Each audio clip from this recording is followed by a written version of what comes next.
Welcome, folks. Thanks, everybody, for coming today. This is, I think, a really important topic for us. I'm Jay Harcourt. I'm the Chairman and Programs Director for San Francisco Letterman's Discussion Group. If you don't know us, we are in our 26th year of operations. It's been a long day. We were founded in 1996. We are here to help build strong community with educational and social programs for kink-minded men, but we are open to all adults and of all genders and backgrounds. We are an independent, all-volunteer 501c3 organization, and we volunteer all of our time. And what we do is we do guest speakers, scenes, workshops, town halls, and panel discussions, and we talk about sexuality, community, BDSM, health and safety, fantasy, spirituality, and more. So when Frank Strona, who is our guest speaker tonight, reached out to us, this was right up our alley. And we thought it was timely and important to have this discussion. So just some housekeeping. We did mute everybody on entering, and we ask that you make use of the chat function, please. Frank's going to do a presentation for us, and I will moderate questions, and we'll go from there. Welcome. It's great to see all your faces. So Frank, I think I will turn it over for you. Well, thank you, and welcome everybody. I'm very pleased to see so many familiar names, as well as folks who joined us tonight. As I said, and as Jay said, I'm Frank Strona, and I presented at and participated with LDG in various forms for the last 20 years, give or take. It just depends on how much pushing and prodding they have me to, how often they get me on.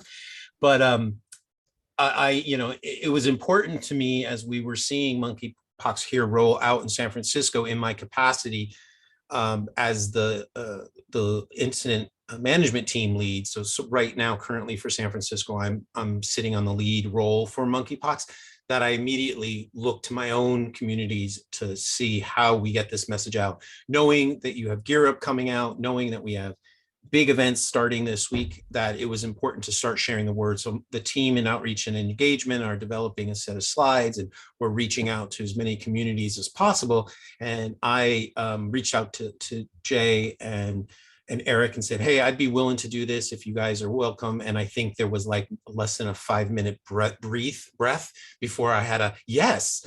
So thank you. Couple things, just so you know, keep in mind that what I'm sharing today is as of this afternoon. This is a fast moving target in sense of we're getting new information every day, new opportunities every day to learn more. This is the first time we've seen monkeypox in the US of this nature. So it's, this presentation will be updated at some point. You'll have access, and I'm happy to come back as well. So this is on behalf of the San Francisco Health Department. As I mentioned, I'm with the Health Department now going on 18 years. And we're going to talk a little bit about what I know and what we've been sharing. I'm encouraging folks to put questions in the chat. If I can't answer the chat, that's a question there. Maybe it's because I'm not a clinician, so it may be something I need to ask the clinicians. I will, and I have committed to finding as many of these answers as I can for you, and I'll get back to, Jay, and I will also make these slides available in PDF form tomorrow as well. So I look forward to your constructive comments and your questions. Keep in mind that I am the bearer of the news. I am not the ruler of this decisions and all of these content. I'm sharing it with us in the voice that we understand, and I'm also taking feedback back. So that being said, let's look at this. So the biggest question to know that comes up is what is monkeypox? It's probably the one that's coming up. Not everybody is tuned into global issues. Some of us are of a certain age that even smallpox was sort of foreign in its concept to you. So it is a virus.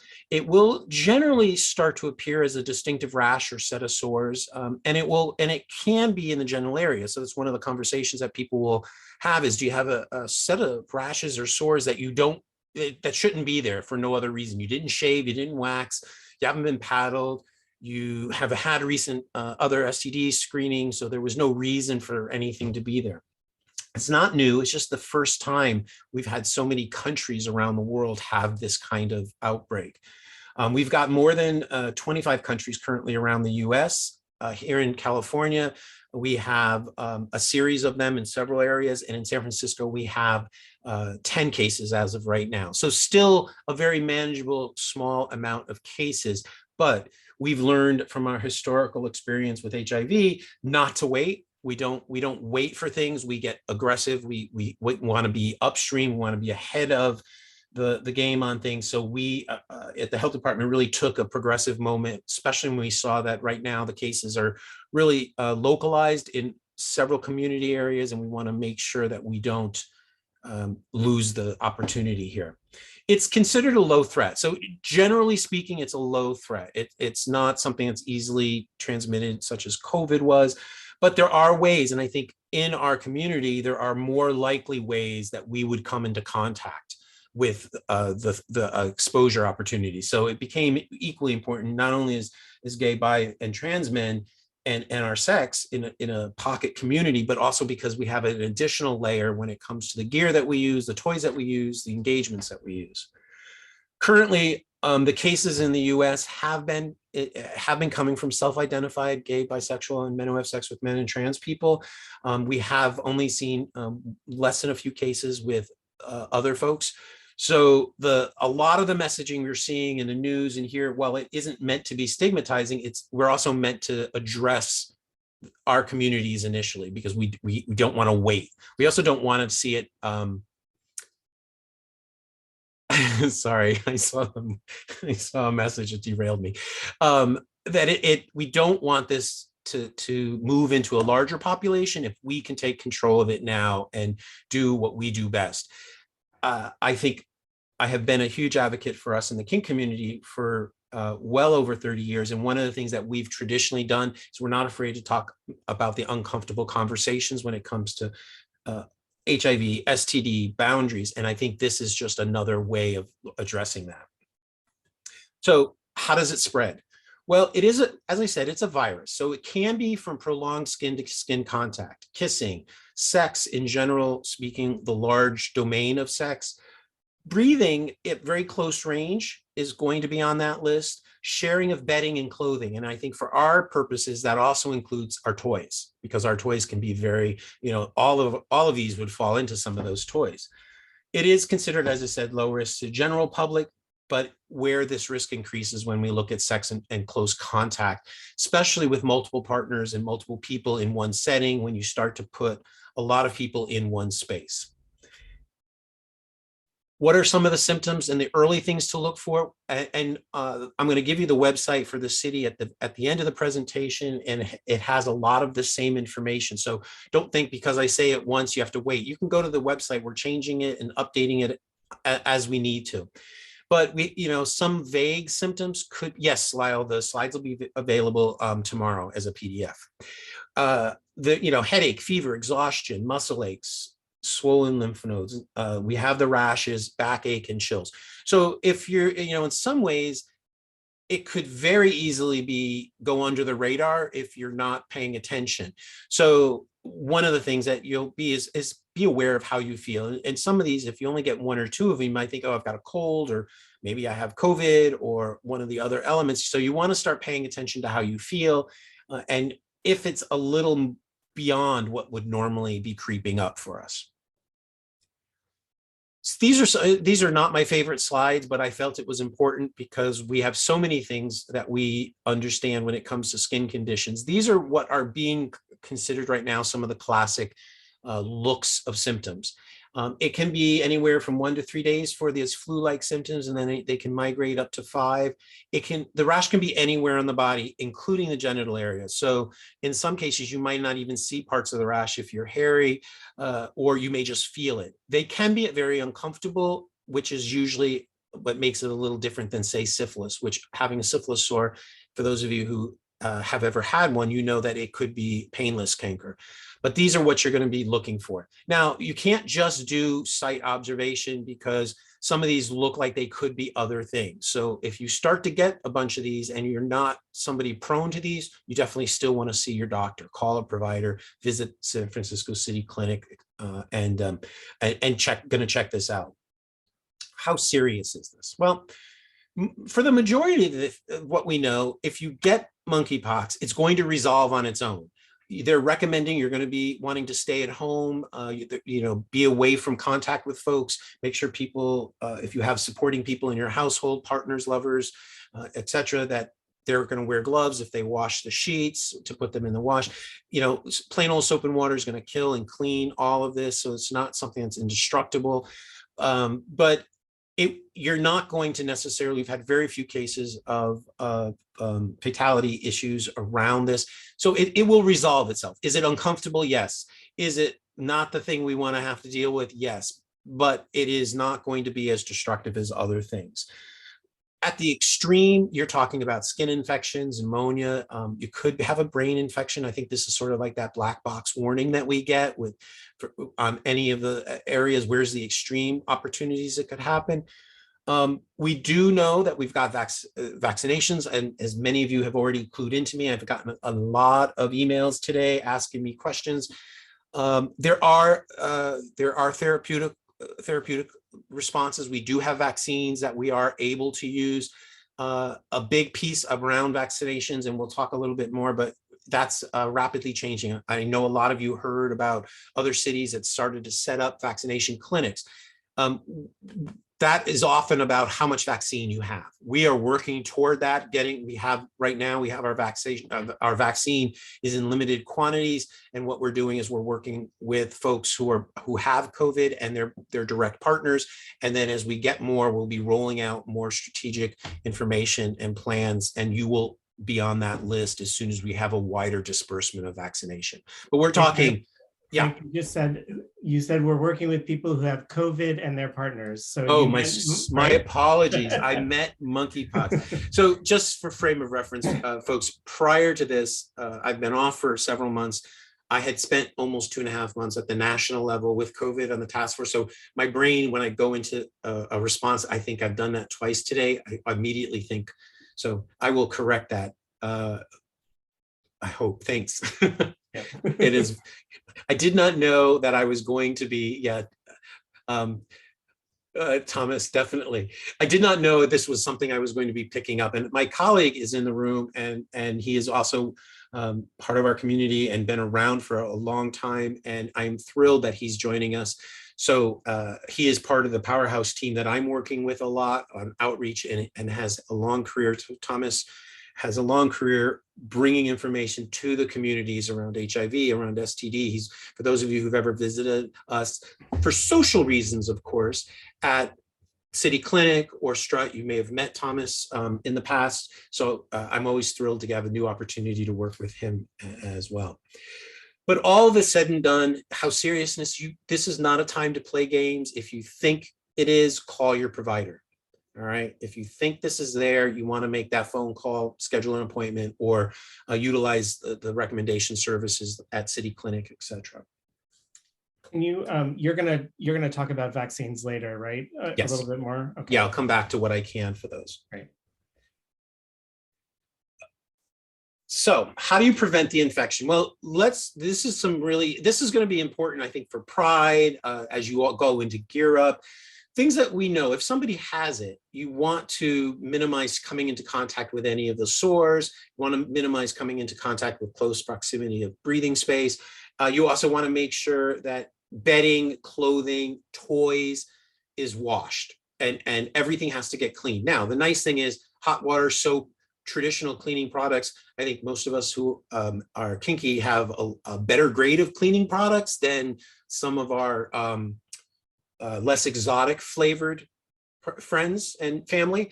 So we understand what is that when you clean your playroom, you're cleaning the chains on the sling as well as, you know, your paddles, etc. So this is going to be really important. You know, if you're concerned, you can wear long sleeves. If you think going out in a large crowd and you know, the long sleeve shirt will help around skin to skin contact.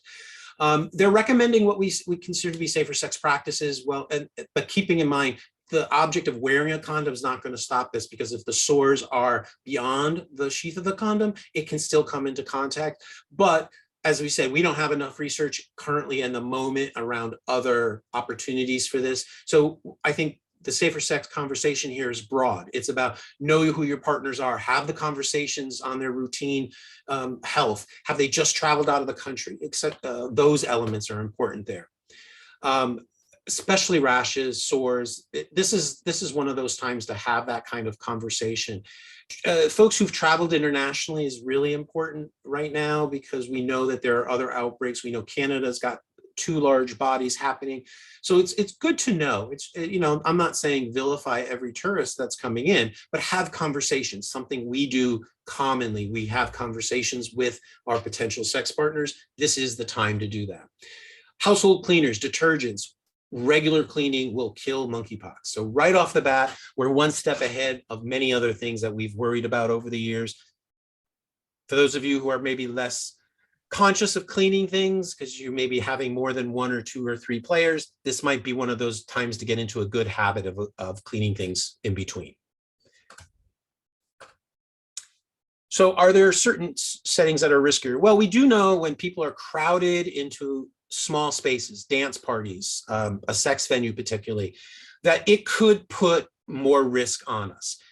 This is going to be, I think, particularly challenging in low ceilinged venues where the air is going to be a little more compact. You're dancing, you're breathing on folks, you're touching folks. That could potentially put you at risk.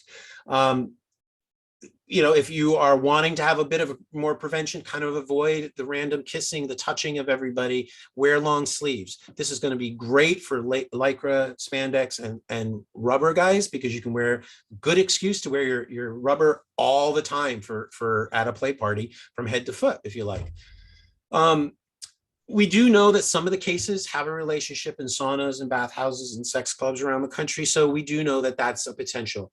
So you want to keep in mind of those activities as well. So it really is, if you can avoid coming into direct contact with those sores, those rashes, you're going to mitigate a lot of your potential exposure that way.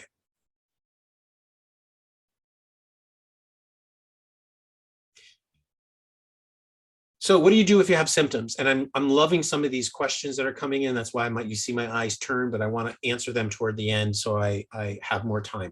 So what do you do if you have symptoms? Well, first of all, if you don't feel good in general, stay home. I mean, I have to say, this is one of those things as gay men, we are not very good at, gay bi men. We tend to think, oh, it's just sinuses or it's just seasonal allergies. This is one of those times between COVID, between meningitis, which I am shamelessly plugging. If you have not had your meningitis vaccination, this is a good time to get it. They have 3 of them that are available at most of the pharmacies. If you're over 55, they do have a version that they can now offer for those of us over 55.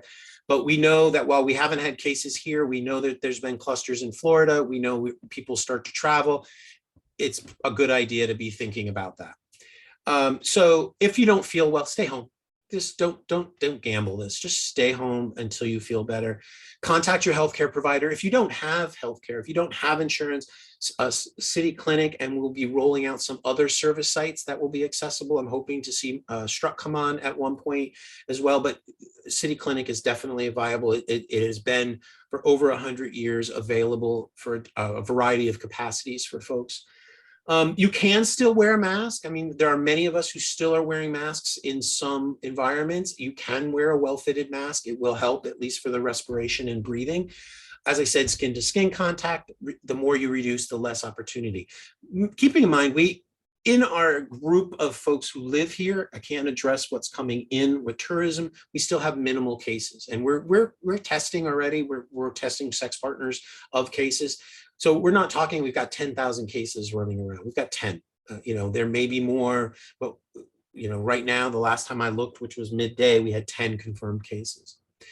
If you do get monkeypox, I would refrain from sex until you are evaluated. So if you think you have it, hold off playing. If you have it, the recommendations will come from the clinic and from your provider. And then, of course, this, as those of you who know me for many years, I'm always going to be the one that says, if you don't have a routine STD, STI screening regime, make it regular. Every 3 months, every 4 months, every 6 months, whatever works best for you. The biggest way to get other STIs out of our community is to tell your partners if you are infected. Don't be ashamed. It is no more the era of the 60s and 70s where we have to be shameful if we have an STI. We need to own it. We need to be healthy about it. We need to tell the folks that we've engaged with in the last period of time that, hey, I'm not saying you gave it to, I'm saying I have this and I really want to encourage you to also get tested. Matter of fact, here's a contact at the clinic who can help you get in and get tested and treated. We need to normalize those conversations for us. They're incredibly important because if we don't, they stay in the pool. And let's face it, some of us are more social than others, and some of us like to have social time with the same people. Yes, there are many people who are very proud of their results and when they test routinely. As a matter of fact, many of the sex apps now will actually put a reminder card on your on that if you like. So who should get tested? Well, this is what we're currently going to be encouraging folks out of the health department. If you are somebody who has with a rash or the symptoms, we want to get you tested. Contact with folks who have a similar style rash or symptoms, that's another level to consider. If you've had close contact or intimate contact with any of the folks and a rash, so if in this case, gay, bi, trans men or other men who have sex with men and there's a rash, it's likely you want to go and get tested. If you've come from or traveling to areas where there are other outbreaks, may also be something you want to think about, and think about how long afterwards that you've gone to get tested. How to get a doctor? Well, as I mentioned, if you don't have a provider, you can actually call City Clinic and Strut in order to get tested. They are both on board. They're both seeing patients right now, especially patients who have said, and clients, because Strut refers to their folks as clients, the clinic as patients. They are, if you have a question, if you think you're at risk, if you think you've been exposed and you want to get tested, these are two places that you can definitely go to. What are we doing out of the health department? Well, we are looking and working with other state and federal agencies. We're working with the CDC. We're monitoring all the updates on a continual basis. We're looking at the guidance that's coming out. We're looking at the research that's coming out. We get reports on a routine basis from our health providers. So as they're also looking at their patients, we're utilizing our disease investigators, similar to that we did with contact tracing and similar to what we've done with syphilis, where we're interviewing folks who have it. We're asking them to share with us their partner's name so we can reach out to them confidentially, or encouraging them to do it so that we can get folks tested and serviced as quickly as possible. And doing what I'm doing, a bunch of us, Thomas, others of us are going to be doing these community outreaches. We've got some small things happening at Pride on different stages. We've got flyers that are going out. And a matter of fact, one of the things we're going to be asking is to help us is individually, all of you take the moment. If you follow me on Facebook, you'll see I posted our PSA. You'll see I posted the city clinic sf.gov monkeypox site. Post that, share that to encourage people to read and learn. We also have a toolkit that people can download materials from for websites and stuff. It's important, and I think San Francisco, has been part of our identity for well over 30 years around not stigmatizing health and who we love and partner with. So we're really careful to avoid stigma. We're really being careful to make sure that this disease is not centering on us and our behavior or race, ethnicity, that really this is looking at the physical exposure tools or the mechanisms that happen. And we want to make sure our language is respectful on that. So right now, it feels to some that it may be a stigmatizing. It's because the only cases right now are with gay and bi trans men. So yes, a lot of the information is being focused on us. That doesn't mean it's because of us or that we're the blame. It's just that we're the ones who, A, have a tendency to pay more attention to our health, let's face it. Men in general don't think about sores until their dick is burning, and we pay more attention to that. So it made sense that we were identifying this within our communities first. So where can you learn more? sf.gov monkeypox. That is the health department's monkeypox site. It's updated as we see it, as we roll through it. There's also the CDC, in an uncharacteristically progressive moment, have put a series of sex and sexual settings web link together. And that I actually was thrilled to see. I mean, I actually think it's really progressive. It's really on par. When you get these will be hyperlinked, and you'll be able to check it out, or you can, use your preferred search engine to look at settings CDC pox virus and go from there. So what can you do? Well, you attended tonight. There's over 40 of you in the room on a last minute request. And I can't say everybody on this I know, so it's not like you all came to see me. You're doing what we want you to do. That's number one. Number two, check out the monkeypox toolkit, which you can get through sf.gov/monkeypox. This is the flyer that we created. We'll be putting it out all over town, putting it in buildings. We will have it available. You'll see it. If you own a business that attracts gay, bi, trans men, and you have a place, it's an 8.5 by 11, print it out, put it up.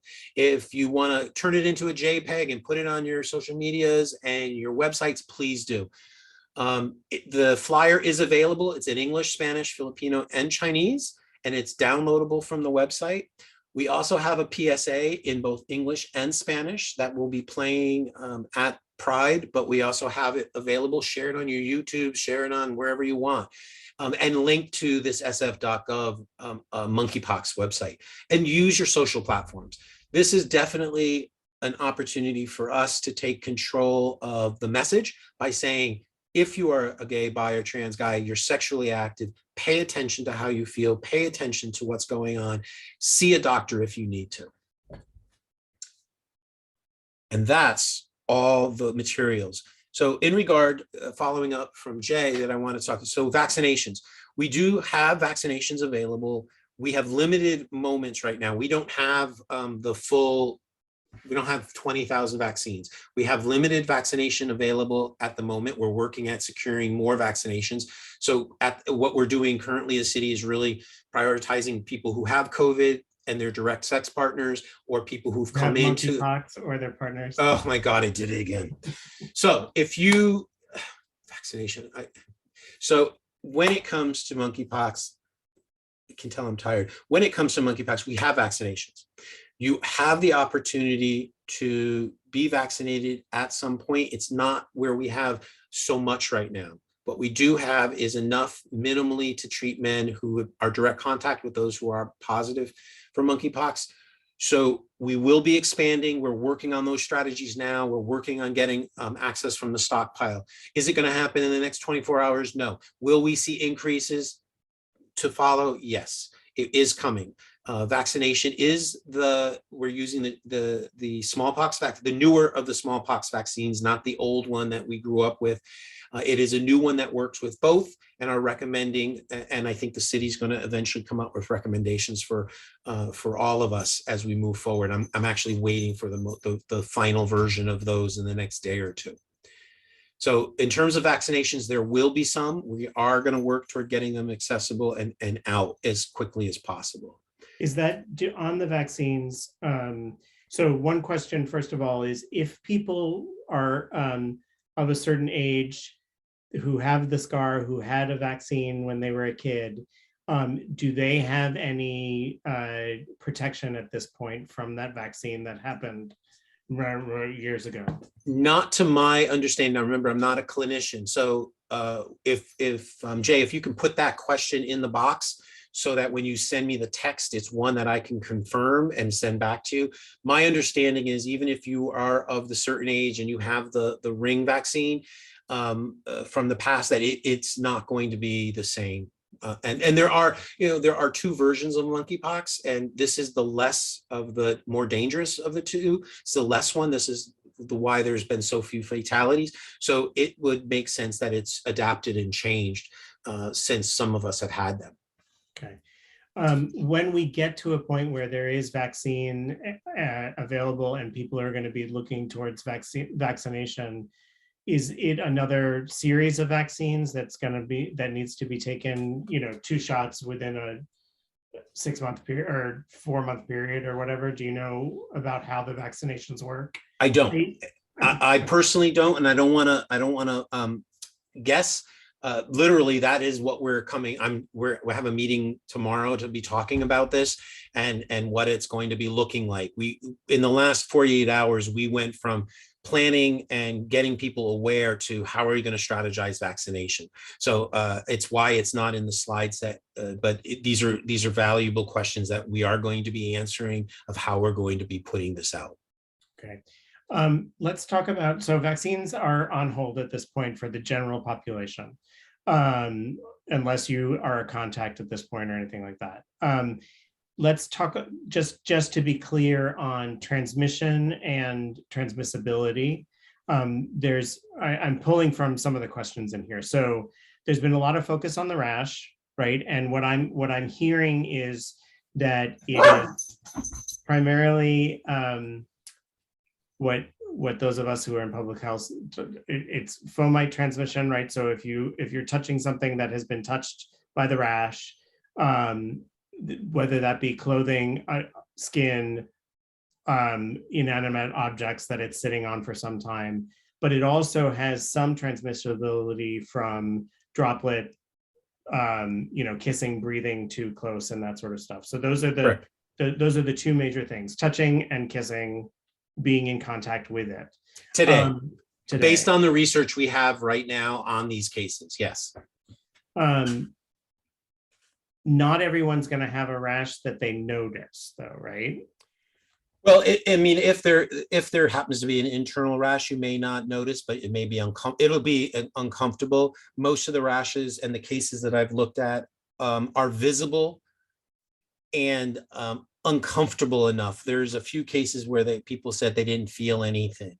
So they're going to be distinctly different than, razor burn rash or other kinds of hives that you may get on if you've come into contact with something. It's a noticeable difference, and it will happen over a course of several days, a little bit quicker than, say, an ingrown hair might. And the other symptoms that are more generalized flu-like stuff and that kind of thing, does that tend to happen before a rash shows up? It is going, my understanding is they will sort of happen a little bit before and then in tandem as the rash comes up. And like I said, we've got 10 cases, so we're really still evaluating how this is showing up with us.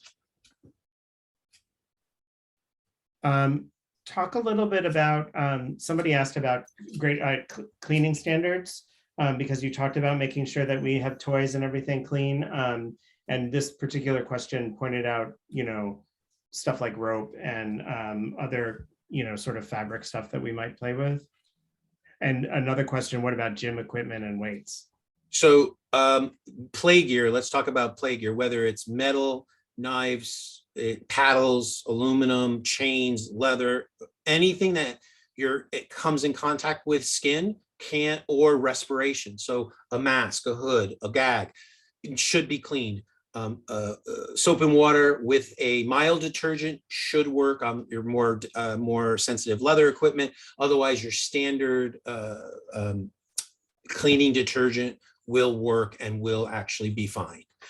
I think that, depending on everybody's interest, so the folks who are like into percussion play, they're going to use certain kinds of tools on their wood and their paddles and their metals. Fisters are going to have a certain interest of cleaning materials on slings and chains. So it's really use a good product. This isn't the time to go skimpy on your cleaning supplies. Hot water, I wouldn't use straight bleach. I think it's overkill. So you really want to be thinking, soap and a good cleaning agent.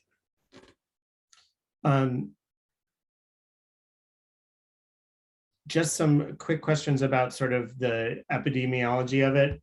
10 cases, you're saying that's a San Francisco specific. In San Francisco, as of this afternoon, we had a total of 5 confirmed, 5 probable, meaning it's most likely they are. We were waiting on a final determinant of that. So 10 cases is what we're working at with. And that's and we're looking at those on a daily basis to see what our numbers are showing. So as of this afternoon, before I got ready to do this, it was at 10 cases. Yes. And those numbers will, is there a, is there a dashboard or something on the DPH website at this point, or is it? Not yet. I mean, it's very funny you asked that. That was my first question a week and a half ago when I joined, and we were talking about the data. And when they asked me, I said, "Where's the dashboard?" And what I realized is the numbers are so small, the dashboard almost won't make sense. It's also why our numbers are so small. We're being very careful about what information we're putting out. We don't want to identify somebody unintentionally. So if we get to a place where we have larger numbers, a dashboard will make much more sense as it expands. But right now, no dashboard. We're just putting the raw number out. We'll get back to there are multiple questions about gym equipment right now. So gym equipment, yeah. my personal, again, I'm not a doctor, I'm not an environmental health specialist. If I were going, obviously I don't go to the gym as often as I should, but if I'm going to go to the gym, I'm probably going to wipe down and use my own sanitizing wipes and carry them with me and wipe down stuff before I use it and after I use it, just as for me, that would be my preference. My assumption is gyms, we're also reaching out to them about making sure that their standard cleaning procedures are happening. They may want to do it a little more often, but I think at an individual level, like I just flew back yesterday from Provincetown, I wiped everything down on our seat and all of that. Just simply, it's good health for this. You're giving me PTSD about my groceries 2 years ago, right? So like, yeah, I know we all had a little bit, walking in the grocery store, wiping off everything. Yeah. But again, and I don't know how long it will survive outside of the body I mean, it's not hardy enough to withstand a lot of things. So I don't think we have to be so hyper-focused, but a gym and proximity, we're turning those machines around fast. It's just good form to wipe it down. Other, a little bit more epidemiology stuff. Where are the other major outbreaks at this point? Well, there are several countries and around, and then states around the U.S. I don't have the list in front of me that are having. We know that Canada has both Montreal and Toronto has cases. We know LA has cases. We know other cities have cases. So I've been not looking at a national picture for a change. I've been really focusing on our picture for the most part. But that information is available, and I believe on the CDC, if you backtrack from the settings page, it'll show you what some of the initial numbers are across the country. This is an interesting question too, and my guess is that we don't have enough information yet. But in San Francisco, do we know enough to have a sense of whether community transmission is actually occurring, or or people are bringing it in from their travel beforehand? I think there has been several cases that is through community transmission, meaning it was a partner or somebody went to a venue or some such. But I don't think all of our cases are that way. Some of our cases actually were through travel or contact outside.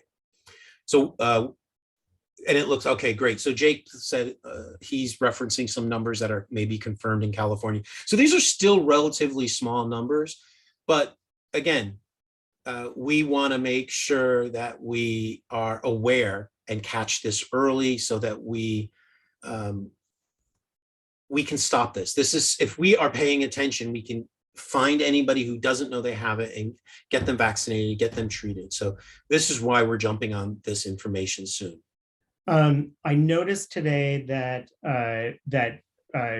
SFAF, the foundation, which is the parent organization for Strut, announced that they are starting testing. Right. So is this something that we're going to start to incorporate into our regular STI testing, or is this something I work in a hospital, and so today we had a little bit conversation about the specificness, the specific ways that they need to test and how it can be difficult to actually do testing quickly. So where are we at with testing and that kind of stuff? So there is something came out earlier late this afternoon. I barely read it, that actually says they're looking at some new testing testing protocols that will actually allow testing to happen easier and quicker, and the diagnostics. So there's already some movement on speeding that up that's in play, and I think it was in maybe the New York Times. The idea being, will it be something, it's part of our routine STI? Not if everybody's, once we have vaccination available, it will need to be.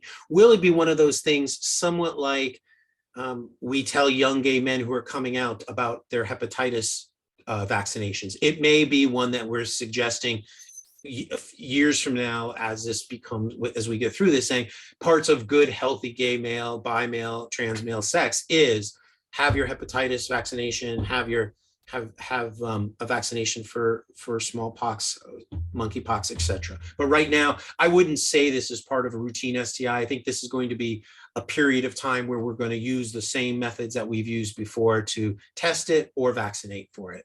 I do want to, though, make sure we're not using the term outbreak. It's not an outbreak here. We have too little of cases. Even the activity that I'm working on with Thomas and our colleagues, we're looking at this as a pre-response activity. I don't want people to feel like we're having an outbreak, because that implies a different sense of immediacy. We have cases that we're catching, that we're checking, that people are coming to us, and we're evaluating. So at this point, major take homes are, if you don't feel well, and that develops into a sore or a rash, then definitely go see your a healthcare provider somewhere. Right. We're kind of in a watch and wait and monitor phase in general, just to see what happens with it and stuff. If you don't feel good, don't go to Gear Up, don't go to a sex party, don't do those kinds of things, right? Because until you figure out what's going on with you, then right. Now, that's not to say I don't recommend go get a full STI screening before you go to Gear Up. Yes. Am I saying to cancel your trip to Gear Up? No. I'm just saying use common sense. And I mean, I think good protocol for everybody should be inundating Strut or your medical providers, if you have health insurance, 2 weeks before Gear Up, and having a clean sweep just in case. So a couple quick things I see in the box. David, yes, a vaccine exists. It's being rolled out in different parts of the country. We don't have enough of it to do a huge vaccination campaign. It is coming. We're working at getting more access. Several people have posted some links. You can definitely see more links. There's going to be a lot in the news. Remember, with the news, it's going to be phrased to where they're coming from. So when in doubt, sf.gov/monkeypox is where we're going to be putting a lot of our news content. If you have a medical provider who's not connected into gay bi men's health, give them the clinic's number. Have them call the clinic. Have them call one of the clinicians at the health department, and they will talk to them. We have folks who can do that. Let's see. I think you asked a lot of good joined questions that kind of merged some of those big things. No, Victor, it's not that we don't think it's just not time to have a dashboard. The dashboard would be so small when you compare how many estimated gay, bi, and trans men that it wouldn't even read. We wouldn't even see it move. So we're using dashboards for COVID and other metrics around the city in our health department. So that's less the issue. It's just that they're small numbers. A lot of questions right now. Do we know about the window period of infection and when transmissibility occurs and that sort of stuff? Do we know the science of that stuff? There are recommendations, and it's I believe the minute you have the rash, you can be infectious. So the other symptoms may not necessarily have you expose somebody to it, but definitely the minute you have that, rash, you are potentially going to be able to expose somebody to it until it's been healed and your skin has shedded the healing, the scar, the covering. Yeah. So, you know, you're looking at 2 weeks to 15 days possibly. And do we know about incubation time? 3 to 5 days.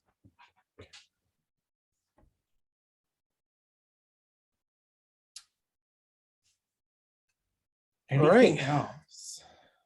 Did I work? First of all, I want to make sure I didn't scare anybody. My goal tonight was to empower us to take control, as we are apt to do, and to not make. I think for me, when I was working on this, when I was asked to come on this, it was really about saying, wow, not only am I a gay man, I'm a gay kinky man. That's 2 levels of potential risk that could come into contact. And I want to make sure I knew my stuff. Therefore, I want to make sure the men in my community also know their stuff. So that's why I've reached out. It wasn't an alarmist mentality. As many of you know, I get excited about my work. I've been doing this work for a long time. I had to count. So the last time I did the LDG, it was 25 years. So this has been over 35 years I've been working in men's sex, health, and pleasure. So it's important to me to make sure that we are armed, educated, and not scared. Warren, I saw your question.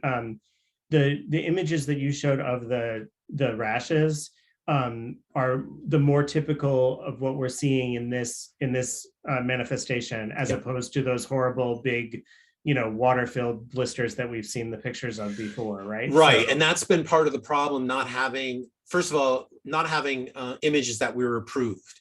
Like, you don't just show somebody. Again, San Francisco has a higher threshold of even our images of symptoms. We want to make sure they're approved, that people give us permission, that nobody's identifiable. And they were not the old classic symptoms. These are what's happening under this type of monkeypox that's happening now.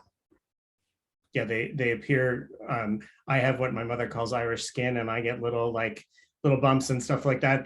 That's what they look like to me, right? Yeah. Some of those things. So yeah, I had one. It's funny, on my tattoo line, if I wear a knapsack and it's hot, I will sometimes, and I had one the other day, and I'm like, and then I realized, no, it's an ingrown hair. So there's going to be a moment of, is it? Yeah. But if you only have one, that's very different than a rash effect. So, but it's time to, check, make sure. Well, I don't see any other real huge last minute burning questions. So we've put the link to sf.gov/monkeypox in there. We will have slides available. We will post this on our YouTube channel and keep stuff in our LDG channel. I want to thank everybody for tuning in tonight. A quick last minute thing. Frank, what we're going to do is we're going to kick everybody else out, and the board and Frank will hang out for a bit. So everybody have a great Pride weekend and safe Pride weekend. And we look forward to seeing everybody soon. Next LGG program, just a little plug, the third Wednesday of July, right before Up Your Alley, will be Intro to Erotic Hypno. It should be a great program, and that will be in person. So we will see you then, and keep track of our pages for that. So thank you very much, everybody, for attending, and we'll see you all soon.